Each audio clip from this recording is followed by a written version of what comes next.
The Galactic Concord Chamber was a marvel of architecture. A sphere the size of a city, suspended in the void, lit by drifting constellations of bioluminescent gas. Delegates from hundreds of species filled their levitating platforms, each floating at a respectful distance from the others. Peace talks were rare. Successful ones? Rarer still. This time, the stakes were monumental. Decades of border skirmishes between the Triarch Coalition and the Vorath Dominion had brought the galaxy to the brink of full-scale war. Every major power was represented, including, for the first time in history, humans. Captain Elaine Carter, representing the United Earth Diplomatic Corps, stepped onto her platform wearing the standard midnight blue uniform. To her, it was just a meeting. To the rest of the chamber, it was something else. The first whisper started with the Cairn delegation. They brought one of the Deathworlders. It spread like static through the chamber. The Galactic Concord had heard rumors about humans, survivors of a high-gravity, predator-filled planet, but seeing one in person was different. Carter's mere presence was intimidating in ways she didn't intend.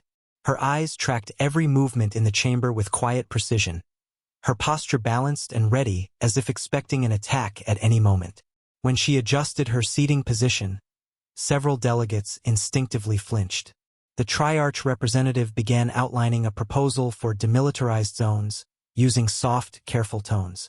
Carter listened politely, and then asked her first question. Her voice was calm, even warm by human standards. But to species with more sensitive auditory ranges, it carried the deep resonance of a predator's growl. So what's your actual enforcement mechanism if someone violates the treaty?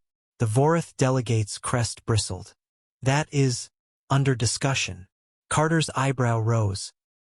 A subtle human gesture, but one that the DRR-La translators misinterpreted as a display of dominance. The entire DRR-La delegation recoiled slightly. It got worse when refreshments were served. The human table contained nothing the other species considered edible: dense breads, strong-smelling cheese, a carafe of black liquid labeled coffee. Carter poured a mug, took a long sip, and visibly relaxed. "What is that?" whispered a Talu envoy. "A psychoactive stimulant," replied another. "And she's drinking it casually." By the time Carter had finished her second cup, the rumor mill had upgraded humans from dangerous to utterly fearless chemical-consuming apex predators. The turning point came when a minor argument broke out between two lesser delegations. Voices rose. Threats were made. A few delegates actually stood, mandibles and fangs bared. Carter sighed, stood as well, and walked toward them. She didn't raise her voice. She didn't posture. She simply stood there between the arguing parties, hands clasped behind her back. The effect was immediate. Both delegations fell silent, suddenly fascinated with their notes. Across the chamber, more than one representative made a private note.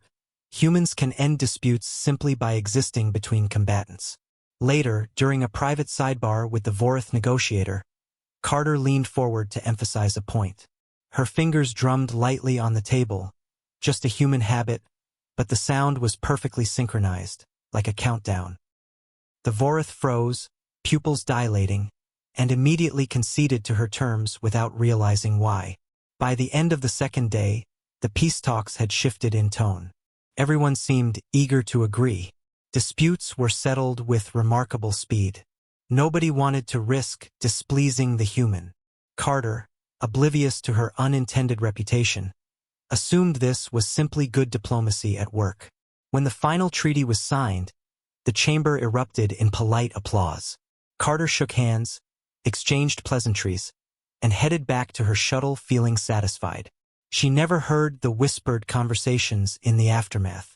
If a single human at a peace conference can make that happen, imagine what they could do in a war. From that day forward, the United Earth Diplomatic Corps received far more invitations to interstellar negotiations, often from factions that officially were not at war but might be soon. Most just wanted the same thing: a human in the room.